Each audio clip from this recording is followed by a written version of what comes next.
Það gerast hlutir á hverjum degi, góðir og slæmir. Og þegar eitthvað kemur fyrir, þá viltu vera hjá TM.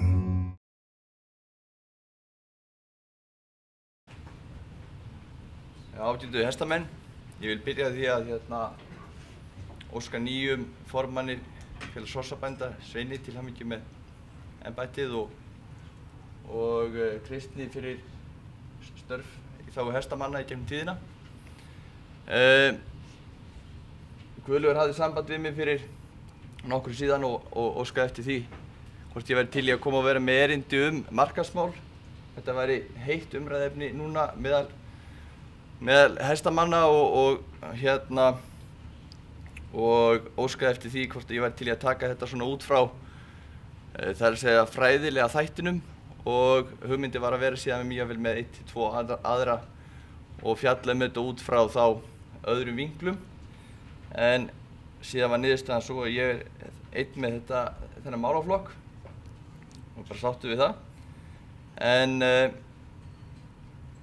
ef ég byrjaði að kynna mig aðeins hver maðurinn, ég heiti Rúnar Þór Guðbrandsson og er fæddur og uppalinn í Vík í Mýrdal, eins og Guðlaugur reyndar.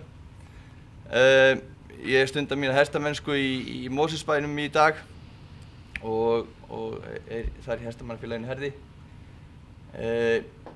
Menntunin sem ég er með er MBA-gráða frá Háskólanum í Reykjavík og ég er með BS-gráðu í markaðsfræði og associate, svona undirgráðu í auglýsingu og almannatengslum. Og hver reynsla mín er af markaðsmálum. Ég starfaði í hestaverðverslurum æði lengi, fyrst í hestamanninum, síðan í reiðlist og svo síðast í töltimum. Í dag á ég fyrirtæki sem heitir Trostan og ég framleiði og sel hnakka og reiðtíðundi vörumerkinu Hrímnir. Hvað var það svona önnur verkefni sem ég hef komið að þá kom ég að því á sínum tíma að stofna framhaldsskólamót í hestaíþróttum ásamt Eystini Leifssyni og fleiri góðum einstaklingum.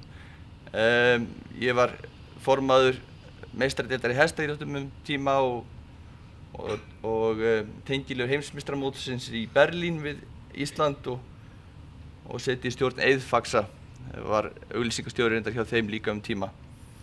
Þannig að ég er svona komið ágætlega víða við í þessum hestaheimi og í rauninni öll þau störf sem ég hef unnið að tengjast með einum öðrum hætti markaðsmálum. Eins og ég sagði þá þegar Gulli nálgaðist mig með þetta erindi að þá hafði hann áhuga á því að ég myndi fjalla markaðsmál svolítið út frá þá fræðunum og ég ætla að reyna að gera það vegna þess að það kannski vantar oft inn í umræðuna. Ég veit að það hafa örugglega allir hérna í salnum miklar skoðanir á markaðsmálum en það sem að þarf hins vegar að huga að það eru þessi fræðilegi þáttur og það þarf að vinna þessa markaðsvinnu mjög vel og þess vegna ætla ég að taka þetta svona í þessari röð. Það er að segja ég ætla aðeins að fara í hugtök markaðsfræðinnar. Ég fer ekkert í þau öll, ég tek þessi bara fyrir til þess að snerta á einhverju, það er að segja samval söluráða. Gengur undir öðru nafni marketing mix. Ég fer aðeins inn á markhópa, markaðsáætlun og síðan greiningu, staðfærslu og síðan samhæfða kynningarstarfsemi. Og til þess að setja þetta síðan í eitthvað samhengi og koma fram með einhverjar hugmyndir að þá sett ég upp svona dæmi markaðsáætlun sem er ekki byggð á neinni greiningavinnu, heldur bara tilfinningu og það er sjálfsögðu ekki gott í markaðsstarfi og ég kem inn á það eftir. Ef við byrjum á að skoða þá þennan lið sem heitir samval söluráða að þá eru þetta þessi fjóri þættir og þetta fjallar samspil vörunar, verðs, aðgengi að vörunni og hvernig athygli er vakin á vörunni. Það er að segja þessi þættir, þeir styðja allir hver annan og eru hvor öðrum háðir og eru þeir þættir sem að ráða því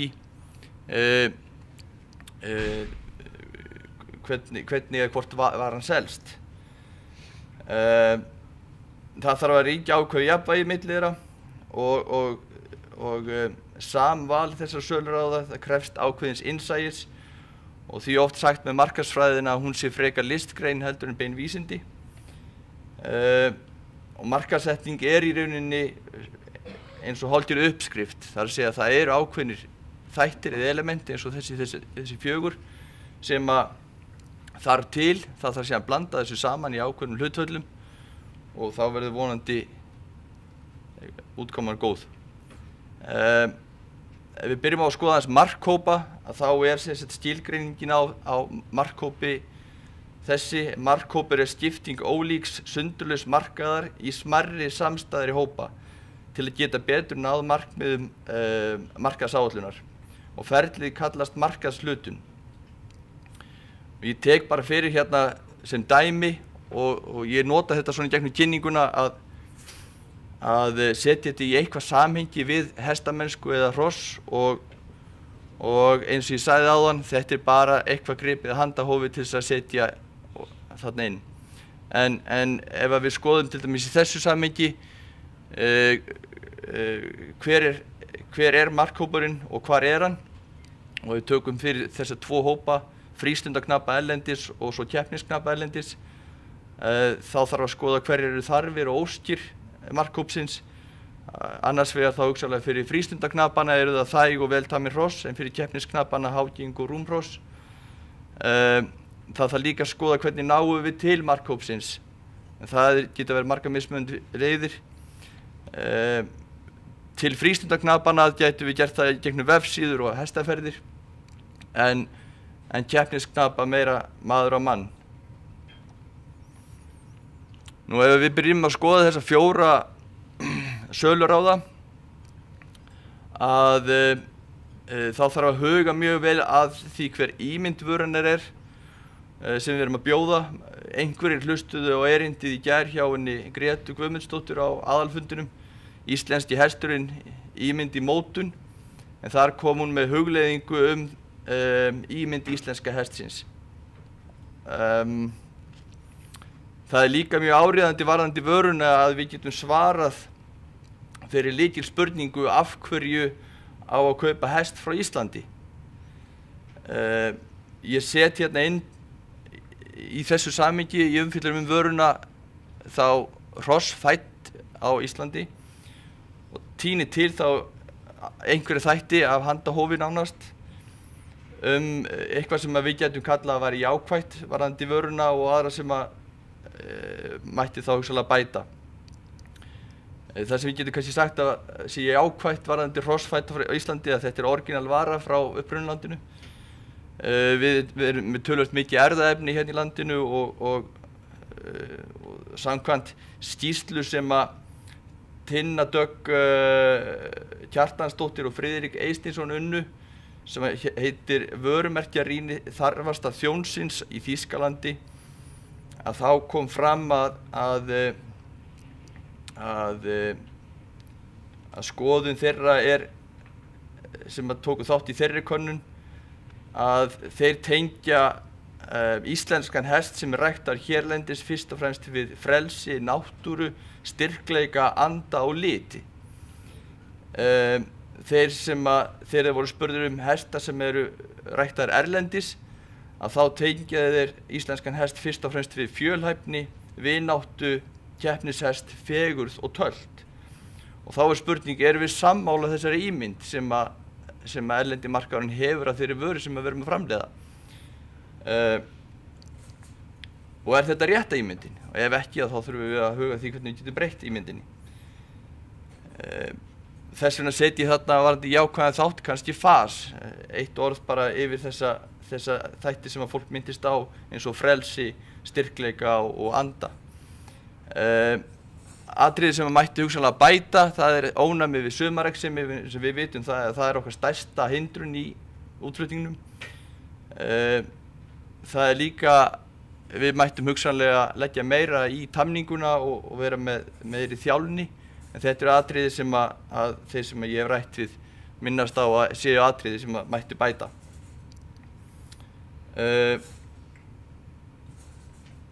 Ef við skoðum næsta þáttinn þá það verð. Þau atriði sem ég tíni til hérna hvað varðar í rauninni þá hrossfætt frá Íslandi að við getum sagt að það sé jákvætt að við erum með alla verðflokka. Það fæst gott verð fyrir afburðahross og gengi íslenska krónu ætti að stuðla því að það ætti að vera aukin sala. Hvað mætti hugsanlega bæta að það þyrfti náttúrulega að auka framlegð út úr hrossasölu. Virðisaukaskattur eitthvað sem þyrfti að koma meira upp á yfirborðið og vera bara innifalið í söluverði á hrossum þegar það er gefið upp og skattaumhverfið náttúrulega nátengt virðisaukaskattinum. Það þyrfti líka að skoða það. Næsta atriði sem maður þyrfti að skoða er vegsauki eða promotion. Það sem við getum sagt að jákvætt varðandi þá hrossfætt frá Íslandi, það er Voldfengur, upprunabókin hér. Félag hrossabænda hefur gert mjög góðan bækling íslenska hestinn sem mætti eflaust nota enn betur. Og síðan Ísland heitt í dag, það að segja að þetta vinsælt til þess að stunda kvikmyndagerð eða auglýsingagerð og við þurftum að nýta það og koma íslenska hestinu betur að. Hvað varðar einhverja þætti sem mætti bæta í promotion þættinum, að það upplýsingasíða, almenn upplýsingasíða íslenska hestinn. Landsmót held ég að sé vettvangur sem við ættum að geta notað mikið betur og maður til dæmis sér afskaplega lítið af fyrir komandi landsmót. Og síðan samræmt söluátak sem að öll greinin kæmi að hér á landi. Síðasti þátturinn í þessu er vettvangur. Vettvangur eða place. Það snýr að aðgengi viðskiptavina af vörunni, dreifileiðum og hversu fljót og vel varan berst til kaupanda. Það sem ég tíni til þarna varðandi þá hrossfætt á Íslandi er að við getum sagt að það sé jákvætt að hrossin komi frá upprunalandinu.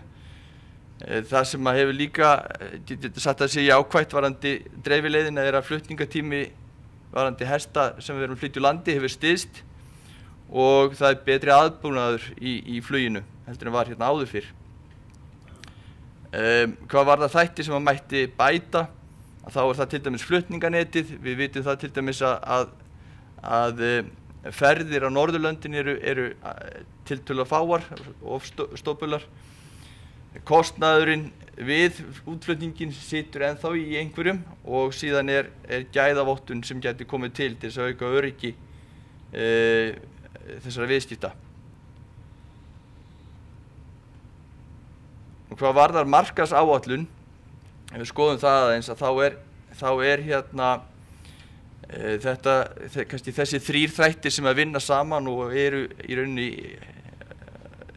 í stöður í keyrslu og endurmati, að það er fyrsta lagi greiningin, það er að segja greiningin þarf að vera vönduð og ígrunduð. Það þarf síðan að móta einhverja stefnu og það þarf síðan að útfæra hana. Þetta fer síðan aftur í greiningaferli og þar sem að markaðurinn er síbreytilegur að þá þarf þetta að vera í stöðugri skoðun. Hvað var það ferlið? Að þá er það sem sagt, þá kannski byrjaði því að það er að afla gagna. Það er síðan að greina markaðsaðstæður eða trendið sem er á markaðnum. Það er þá að út úr greiningavinnunni kemur þá einhver markmið og stefna og aðgerðir. Það þarf svo að framkvæma áætlunina, meta síðan árangurinn, aðlaga aðgerðir ef þarf og svo fer það aftur í að afla gagna. Og þetta er sem sagt ferli sem er í stöðugri mótun og stöðugri endurskoðun. Ef við komum þá að næsta þætti, það er greiningin sem er kannski einna mikilvægasti þátturinn í markaðsstarfinu og kannski það sem maður getur sagt að hefur ekki verið hugað nægilega vel að.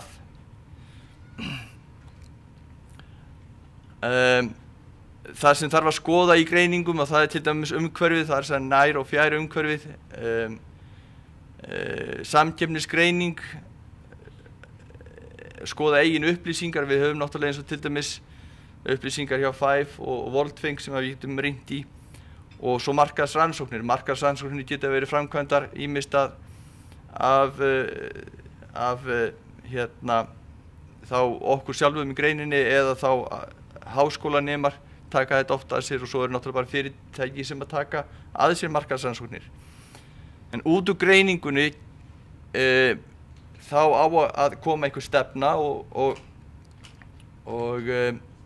til dæmis ég nefni hérna bara 2 leiðir í greiningaferlinu. Það eins og þessi SWOT-greining sem að skoða styrkleika, veikleika, ógnir og tækifæri, og það svo hægt að taka niðurstöðuna út úr SWOT-greiningunni og setja inn í þá ferli eða leið eins og kallast hérna TAWS, sem að mótar í rauninni þá stefnuna.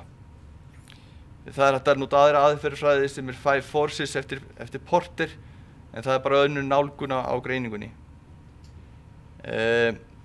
Hvað varðar samkeppnisgreiningu, ég tók bara fyrir að ganni, ég veit ekki hvort þetta sjáist almennilega, en það þarf alltaf að skoða hvar samkeppnin.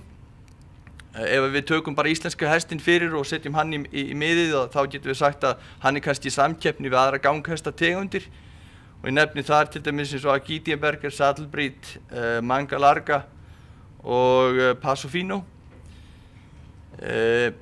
Ganghestategundir eru síðan kannski í samkeppni við önnur sport innan hestamennskunnar eins og hindrunarstökk, hlíðni, víðavangslaup og westernreiðmennsku. Og svo getum við tekið þetta ennþá lengra og sagt að hestamennskan kannski í samkeppni við golf og skíði og aðra útivist. Þannig að þetta eitthvað sem að þarf alltaf að horfa til þegar verið að skoða að það hver samkeppnin. Og sjá þá hvað við höfum fram að færa sem á þá að vera áhugaverðara heldur en það sem samkeppnin hefur fram að færa. Ég tók svona dæmi bara hvað hægt að skoða með eigin upplýsingum. Við höfum til dæmis upplýsingar frá Five þróun innan Five síðustu ára, og þar kemur fram að fjölgun meðlima hefur minnkað örlítið á síðastliðnu ári einhverja 1000 meðlimi. Hrossunum hins vegar heldur áfram að fjölga og komið í 250.000 hross innan þessara landa. Og í töflunni þarna við hliðin á, þá lék ég mér aðeins að því að taka þá félagana í hverju landi og finna út hversu mörg hross eru per félaga á hverju markaði eða í hverju landi. Og þar sem að Ísland og Frakkland skar sig svolítið úr hvað varðar í rauninni þá hrossafjölda per félagsmann, þá tók ég það bara út fyrir sviga og fann þá að svona meðaltali þetta 5,6 hross per félagsmann. Þá þetta nokkur lönd sem að segja mér kannski að það geti verið tækifæri að herja á, og það geti verið Ítalía sem að verki með 2,5. Þannig að þeim vantar 3 hross upp á hvern félagsmann til þess að vera komin í meðaltalið. Ég tók fyrir líka eins og Sviss, þeir eru með 2,7, þannig að þá vantar 2,9 hross, og Austurríki vantar 3,2 hross og Holland 2,4 hross. Ef við segjum okkur það að við ætlum að setja það sem okkar markmið að í þessum löndum sem liggja dálítið þétt saman, eða svona þokkalega allavega, að við ætlum að ná hrossafjöldanum per félagsmann upp í sama og í öðrum löndum, þá þýðir það 14.000 hross. Þannig að það bara verkefni næsta ás eða ekki. En eins og ég segi, þetta nú ekki djúp pæling, þetta nú bara til þess að henda upp einhverjum hugmyndum og sýna hvernig við getum notað eigin upplýsingar til þess að skoða markaðina aðeins. Hvað varðar staðfærsluna, þá það næsta atriði sem að ég ætla kannski kíkja aðeins á, og eins og ég segi, þetta kannski svolítið þurrt, en við erum ég var beðinn að nálgast þetta út frá markaðsfræðunum, og það skiptir máli þegar við erum að tala um markaðsmál að við vitum að markaðsfræðin eða markaðsmál, þetta byggt á einhverju greiningu og einhverju hugsun og uppsetningu sem við þurfum að vera ágætlega meðvituð um. En staðfærslan eða positioning skiptir miklu máli að skoða. Aðgreiningin, ef við skoðum hana fyrst, þá það sérst með hvaða hætti varan verður aðgreind frá öðrum og það stundum talað Blue Ocean og Red Ocean í því samhengi. Við viljum vera að keppa með okkar hest í svokölluðu Blue Ocean umhverfi. Það að segja, það þá einhver svæði þar sem að samkeppnin ekki mjög hörð, eins og við getum sagt að Red Ocean myndi flakkast undir. Aðgreiningin síðan ná tengd niðurstöðum sótgreiningarinn eins og ég myndist af áðan, vegna þess að það sem kemur sem styrkur út úr sótgreiningunni þá yfirleitt vísbendingum leið að aðgreiningu. Eins og ég myndist af áðan að þá var það það sem allavega útlendingandi töldu að væri okkar styrkur, væri svona heilbrigði og frelsi og styrkur og eitthvað slíkt sko. Hvað var það staðfærsluna að þegar kemur staðfærslan, hún kemur í aðgreiningunni til skila. Hún skapar skýra, aðgreinanlega og eftirsóknarverða stöðu í huga viðskiptavinna. Allar markaðsaðgerðir, þær þurfa að koma þessari aðgreiningu vel til skila. Þá getum við sagt að okkar aðgreining væri þá hugsanlega sú að hrossfædd á Íslandi eru fasmikil og sterk. Ég ekki að segja að það sé svoleiðis, en út frá þessum punktum sem ég nefndi áðan, þá væri það hugsanlega þannig. Og síðan það ímyndin, og eins og ég kom aðeins inn á áðan að þá var hún Greta með erindi í gær á aðalfundinum Íslenski hesturinn ímynd í mótun og þar sem hún var bara að velta fyrir sig hvernig ímynd íslenska hestsins að þróast og hún að þróast í rétta átt. En ímyndin í rauninni það sem að raunverulega gerist í huga viðskiptavina þegar þeir hugsa þá vöru sem við erum að kynna. Ef við endur síðan á að skoða aðeins samhæfða kynningarstarfsemi, að þá í markaðsstarfi í aðalatriðum 5 leiðir að ræða í kynningarstarfi eða við kallast það ensku promotional mix, og það eru auglýsingar, það bein markaðssetning, það eru söluhvatar eins og tilboð, það almannatengsl og PR-starf og síðan persónuleg sölumennska. En það mjög mikilvægt að horfa til þessara mismunandi leiða og skilgreina markhópinn vel og hanna skilaboðin ásamt því að velja miðlana og hvernig þeir eiga að vinna saman. Og nú getur vel verið að Víkingur hendi mér af sviðinu af því að hann sagði að ég mætti alls ekki kynna hrímni en ég ákvað samt að gera það. Ég ákvað til að ég að reyna að setja þetta í samhengi, að setja þá í samhengi hvernig ég að vinna með mitt vörumerki. Það að segja að samhæfð kynningarstarfsemi í mínu fyrirtæki gengur út á það að ég vil að allir miðlarnir og allt það sem ég geri það vinni saman. Og ég með Facebook síðu og skilabóðin þar séu svipuð og skilabóðin á vefsíðunni. Ég nota beina markaðssetningu en ég nota hins vegar þá útlit auglýsinga og þau skilabóð sem ég reyna að koma til skila. Þetta alltaf að vinna saman. Ég nota líka sýningar og sjónvarpsauglýsingar og blaðaauglýsingar til þess að styðja við þá ímynd sem ég vil að sé á vörunni. Og það nákvæmlega eins með ef við ætlum að taka íslenska hestinn fyrir, það þarf að hugsa þetta alveg sama hvar við erum að kynna og hvaða miðla við ætlum að nota, að við séum alltaf að koma réttri ímynd til skila.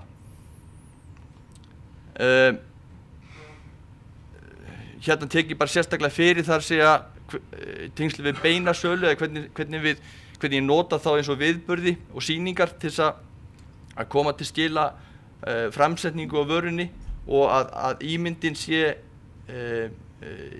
sú sem ég að reyna að skapa. Að eins og þarna, þetta myndir úr básnum á heimsmeistaramótinu í Berlín, þar var ég með ríkjandi bláa liti sem í takt við auglýsingaútlitið sem ég að nota. Blái liturinn skapar traust og þess vegna hef ég notað það. Síðan nota ég stuðlaberg og notaði stuðlaberg og fjörusand.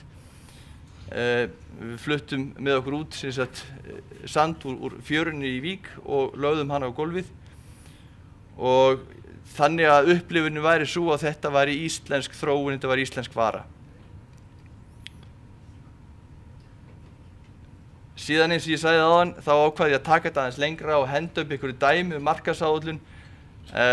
Þetta verður kannski til þess að hrista upp í einhverjum og þið kunni hafa allt aðrar hugmyndir heldur en ég. En ég ákvaða að nálgast þetta hvað myndi ég gera án þess að ég vera búinn að fara út í einhverja greiningavinnu sem náttúrulega algjört kæruleysi. Maður verður að undirbúa svona verkefni vel og vinna vel í greiningavinnunni. Tiger Woods, hann skrifaði einu svona golfkennslubók, hún hét How I Play Golf. Þar að segja, hann var ekki endilega að segja hvernig þú átt að gera hlutina, hann sagði bara hvernig hann gerði þá. Svo það bara hvers og eins að meta hvort að þú viljir taka eitthvað frá því. En þetta líka að einhverju leyti byggt á þeirri vinnu sem að ég tók þátt í fyrir hönd Hrossaræktarsamtaka Suðurlands, og við tókum markaðsmál aðeins fyrir, hópur í gangi núna sem að skilaði af sér daginn. Og það var mjög margt gott í þeirri skýrslu, þó svo að einhverju hafi nýtt í það að það væri ekkert nýtt í þessu. En tilfellið að í svona þá náttúrulega margt mjög gott sem að fólk hefur verið að gera, og við vorum einfaldlega að hnykkja á því, að það þurfi kannski að gera meira af því, ásamt því að blanda einhverju nýju inn í. En markmiðið með þessari markaðsáætlun sem ég hendi upp að samræma aðgerðir, fjölga seldum hrossum innanlands, fjölga seldum hrossum erlendis, og að upplifun kaupenda verði jákvæð og vilji kaupa fleiri hross. Hvað þarf til? Það þarf að mínu mati uppstokkun í félagskerfi og hagsmunagæslu. Ég held að við varum ekki stödd hér í dag, hvað varðar tiltölulega litla sölu, þó sumir séu ægilega ánægðir með söluna, nema því að það hefur eitthvað klikkað í okkar félagsumhverfi og hagsmunagæslu. Það þarf stuðning hagsmunaaðila í greininni og frá ríkinu. Það þarf að auka samvinnu við FÆF og erlend samtök. Það þarf meiri samstöðu með okkar hestamanna. Það þarf faglega greiningavinnu og trúverðuga markaðsáætlun til nokkurra ára.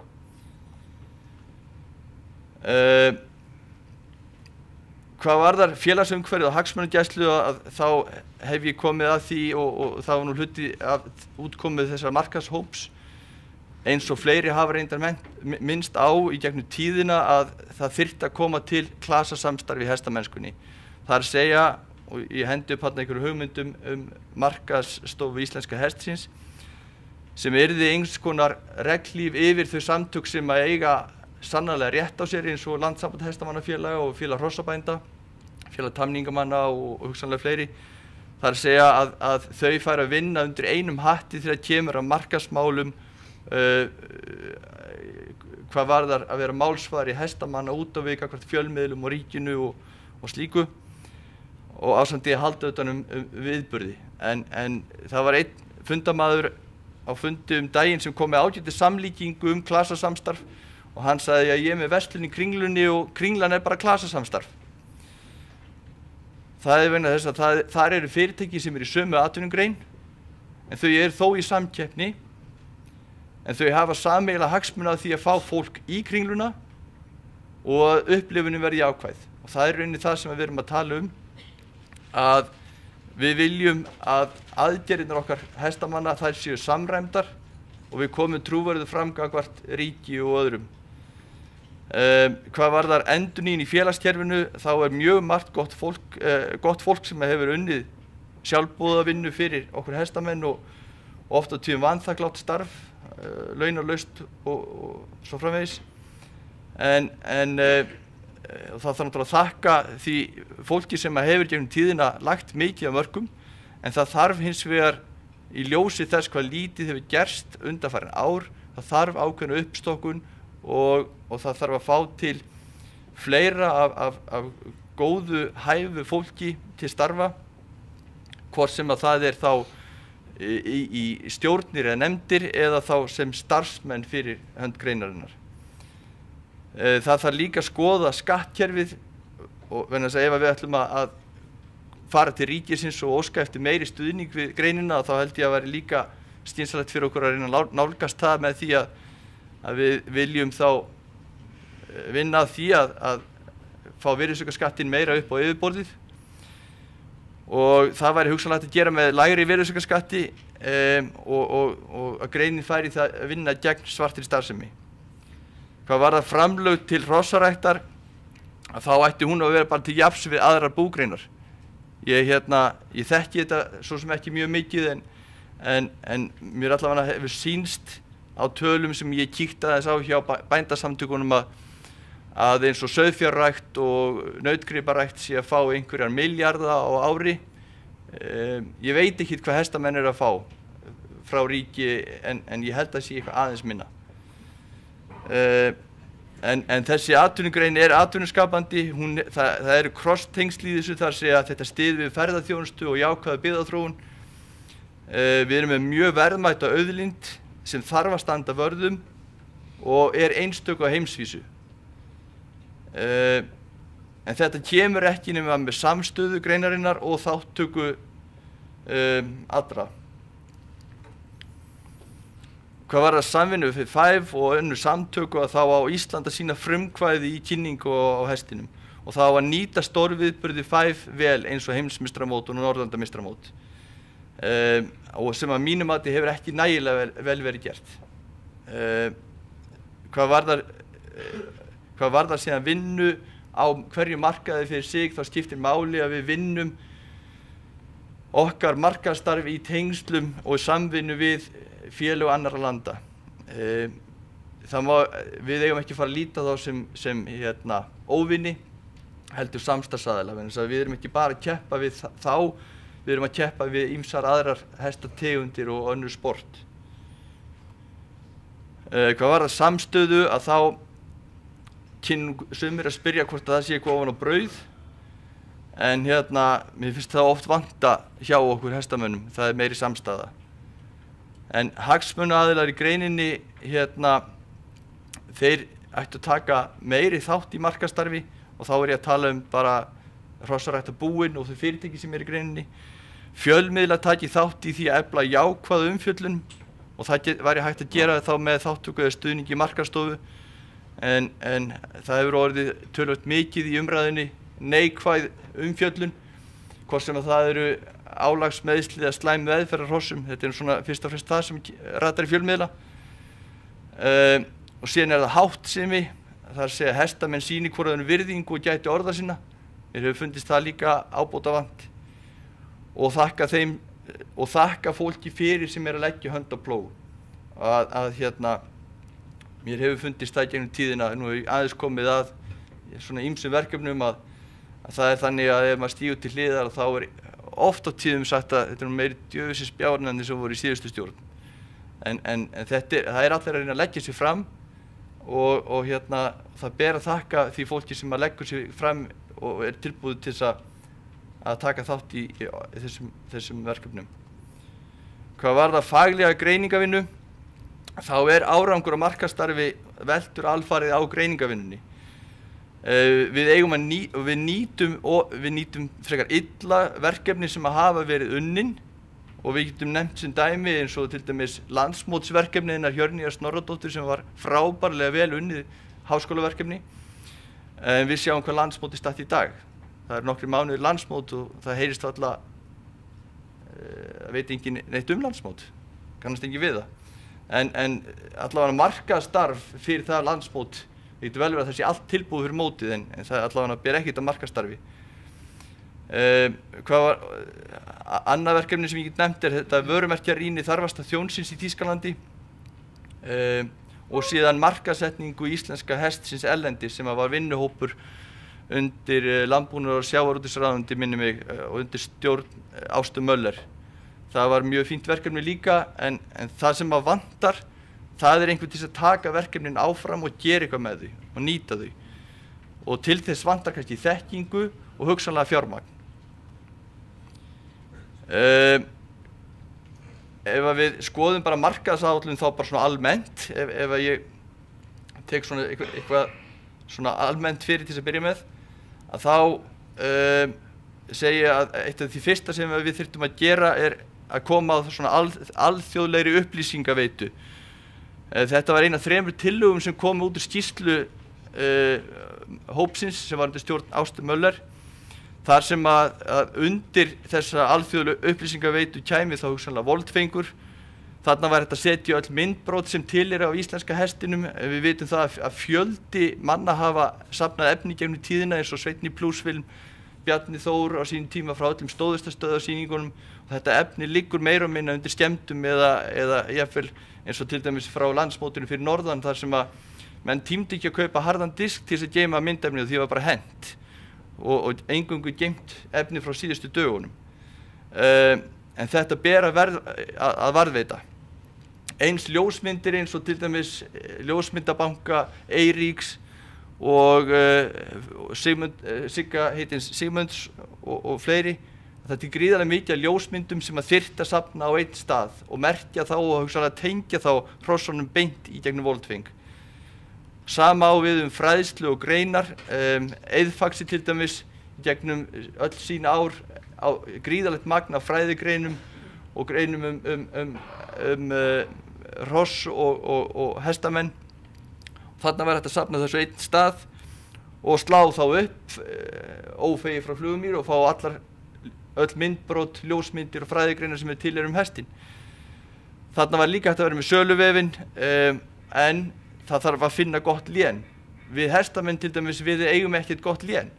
Ef einhver ætlar að leita upplýsingum íslenska hestin, þá fer það inn á netið, það sem yfirleitt fyrsti staður til að leita og slær inn Icelandic Horses, Icelandic Horses, einhvað slíkt, þá dettur inn á prívat síður einstaklinga sem eru bara að selja hestana sína.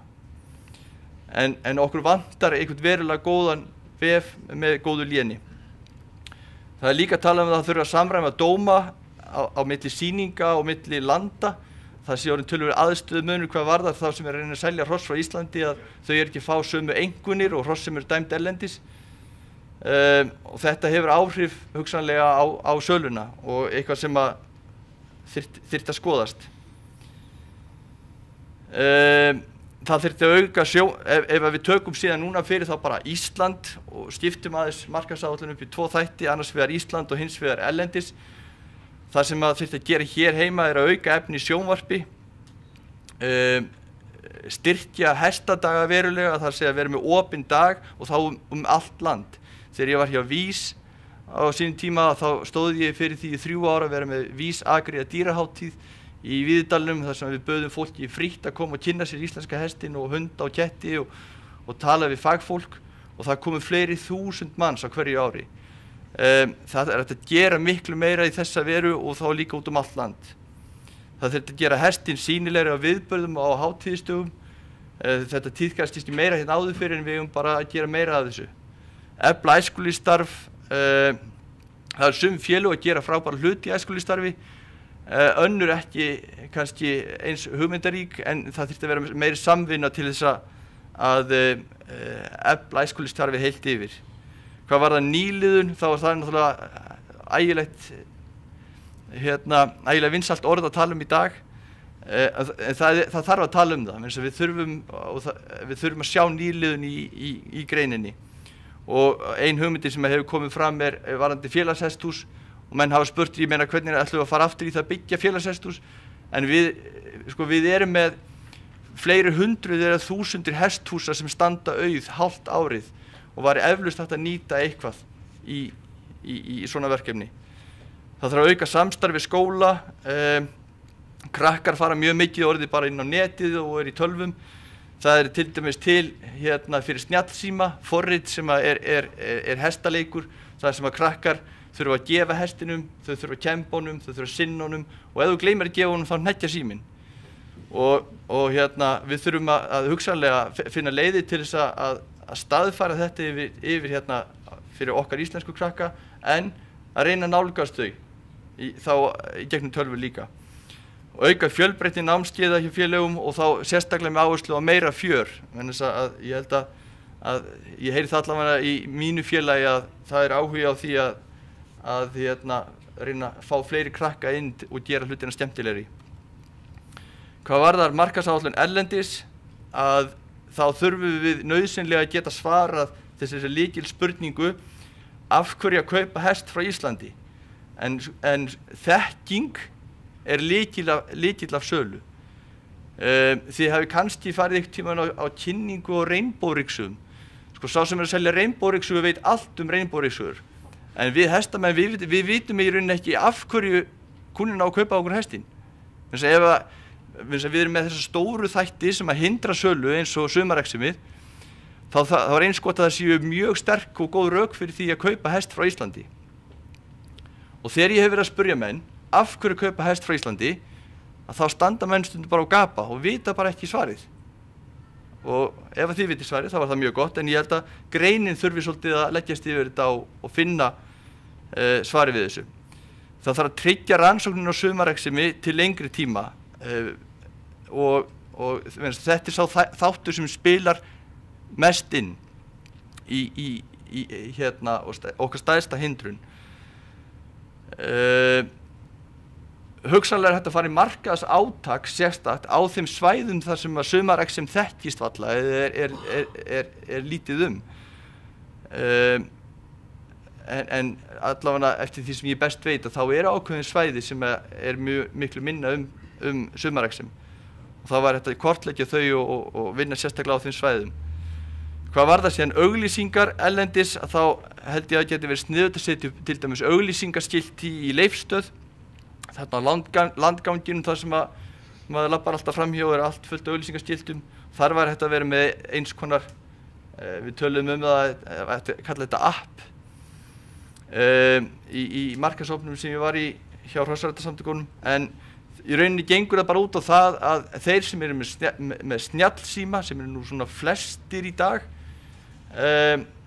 þeir geta einfaldlega bara tekið mynd af auglýsingunni og þar af leiðandi búin að hlaða niður kynningarefni íslenska hestinn. Geta svo dundað sér við það í flugvélinni að kynna sér þetta almennilega. Og í lokin náttúrulega fengið upplýsingar það hvernig það eigi síðan að taka næstu skref. Vera með auglýsingar í erlendum hestablöðum, lífstílsblöðum og jafnvel flugblöðum eins og Atlantika hjá Icelandair og hugsanlega auglýsa appi þar þannig að fólk getur kynnt sér skoða lifandi kynningamynd. Farið samstarfi við hestatengda ferðaþjónustu á Íslandi. Það gríðarlega mikið af fólki sem kemur hingað til landsins til að kynna sér til þess að upplifa þetta en ekkert í öllum tilfellum fer fólk með einhvern verulega mikið fróðleik með sér. Til dæmis þessi góði bæklingur sem félag hrossabænda gerði.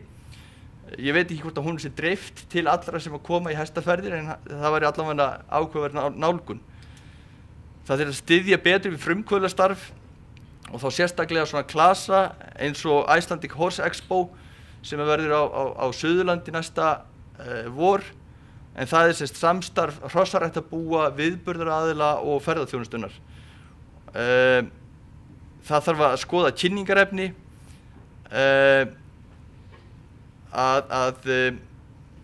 spurningum að gera auglýsingu og dreifa í gegnum YouTube eða eitthvað slíkt þar sem að veru reynslusögur af hrossum frá Íslandi og sumareximi þar sem að við stýrum umræðinu sjálf. Við höfum leyft þeim erlendis að ráða mjög mikið þessari umræðu sumareximið en fræðsla þarf að koma miklu meira til. Það þarf að auka dreifingu á þessum góða bæklingi sem við komum að áðan og þessi app-auglýsing, það þyrfti að koma inn í hana, það var hægt að dreifa henni hugsanlega með farmiðabókunum, þannig að leið og einhver erlendis bókar far til Íslands eða gegnum Ísland, að þá fylgir þetta bara með á farseðlinum, leggur inn á þessu auglýsingu. Hvað var það sýningar erlendis, þá er það eitthvað sem við þurfum klárlega að fara stórefla þátttöku okkar þar.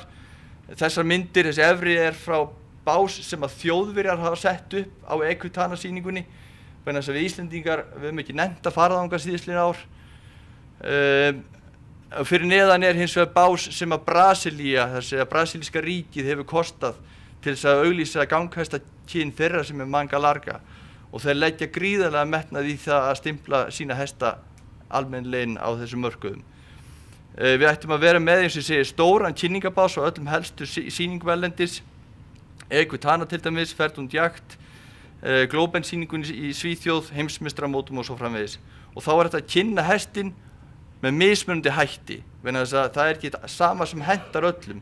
Það þetta að kynna sem reiðhest, keppnishest, ferðahest, hest sem hægt að nota í hlíðinni, jafnvel í hindrunarstökk fyrir þá sem hafa áhuga á því, eða þá bara fyrir natural horsemanship sem við sjáum að gríðarlega stór bylgja erlendis, fólki sem vil stunda þess konar hestamennsku. Og hérna svona smá heimskort, ég veit ekki hvort þið sjáu þetta, hvar liggja tækifærin. Samkvæmt þessu að það voru 75 milljón hross í heiminum 2003 og flest í Kína. Og svo tölum við alltaf að við viljum ekki tala við Kínverja. Það rúmlega 8 milljón hross í Kína og 300 tegundir í heiminum. Hérna svona bara gróft hent upp hvað svona verkefni geti kostað. Ef svona verkefni myndi vera sett upp til einhverja 5 ára, að þá yrði hluti í verkefnina greitt af markaðsstofu ef hún kæmi til, eða hagsmunafélögunum. Sum verkefni yrðu kostuð af fyrirtækjum eða einhverjum einstaklingum eða samstarfsaðilum, en ríkið kæmi þá á móti með framlag á mótis við greinina. Með svipuðum hætti eins og klasasamstarfi sem fór í gangi í ferðaþjónustunni sem heitir Inspired by Iceland, að þegar að ferðaþjónustan var búin að koma sér saman að gera ákveðna þætti, þá kom ríkið á móti með framlag og þess vegna var hægt að fara í massífa kynningu á landinu. Þarna sjáum við að svona dæmi geti kostað einhver 80 milljónir ári, helmingurinn kæmi úr greininni. Ég segi, það geti þá komið þannig að hluti kæmi frá félag hrossabænda, Landssambandi hestamannafélaga, einhver hluti frá fyrirtækjum sem hafa áhuga að tengja sig við greinina, eins og stór fyrirtæki sem hafa verið að auglýsa gagnvart hestamönnum, og þá fyrirtæki sem eru í greininni, og einhver hluti bara frá hrossaræktarbúum beint. Og ég set þarna dæmi bara 100.000 krónur frá 50 búum, það gera 5 milljónir, og þetta dekkar kostnaðinn. Svona verkefni myndi kosta þá einhverja 400 milljónir á 5 árum og mér finnst það ekki stór peningur. En það þarf hins vegar að gera eitthvað. Hvað þarf fleira til? Það þarf að auka þekkingu, fræðslu og rannsóknir í tengslum við íslenska hestinn. Og ég var nú að tala við Svein Ragnarsson á Hólum það að Hólaskóli mætti koma enn sterkar þarna inn. Umræðan hún þarf að vera jákvæðari og uppbyggilegri og umfram allt þá þurfum við að vanda okkur meira í öllu sem við gerum. Svona stutt samantekt að ég komin aðeins fram yfir tíman, að þá það þannig að hvað varðar markaðsfræðin, það þarf að skoða þá 4 þætti sem hafa mest áhrif á sölurhossa, þar sem vöruna, verð, vettvang og vegferð. Það þarf að skilgreina markhópa, þar sem viðskiptavinir innanlands, erlendis, byrjendur, keppnisknappa og svo framvegis. Það þarf að eiga sér stað fagleg greining á markaðnum, hvar skal markaðssetja og hvað, handa hverjum og hvernig. Svo þarf staðfærsla eiga sér stað, hvernig aðgreinum við hestinn, hvernig komum við því til skila og hvaða ímynd á að vera eftir hjá neytendum. Og síðan þurfum við að stunda samhæfða kynningarstarfsemi, þar að segja hvaða miðla ætlum við að nota til þess að kynna hestinn og hvernig vinna þeir saman. Og lokum þetta þá kannski stóru málin innanlands, það að efla félagskerfið og hagsmunagæsluna, nýliðun, hestadagar, koma þeim á að meiri krafti, endurskoða skattkerfið, koma á meiri samstöðu hestamanna og stuðning frá ríkinu. Hvað varðar þá erlendis, þá myndi markaðsstofan spila stóran þátt þar. Þessi alþjóðlega upplýsingaveita þyrfti að koma til, þáttaka í stórum sýningum erlendis, auglýsingar í erlendum tímaritum, auka dreifingu og bæklingnum sem búin að koma að nokkrum sinnum og svara þessar lykilspurningu, af hverju á að kaupa hest frá Íslandi. Það þakka ég fyrir.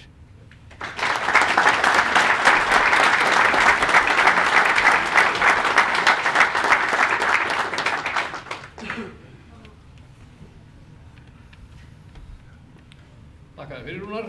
Mikið var þetta gott að fá svona innlegg í markaðsmálin og það rennur náttúrulega upp fyrir manni ljós þegar maður situr í svona fyrirlestri með fræðilegu ívafi að maður veit ansi lítið þennan málaflokk og gerir sig grein fyrir því að ekki á það síðu við þetta svið að þarna þurfum við meiri fræði, meiri þekkingu og skipulagðri vinnubrögð heldur en að við höfum kunnað og tamið okkur til þessa. Þannig að við þökkum Rúnari kærlega fyrir þetta. Með þolinmæðina að vopni getur maður orðið bestur í heimi. Egils gull, okkar bjór.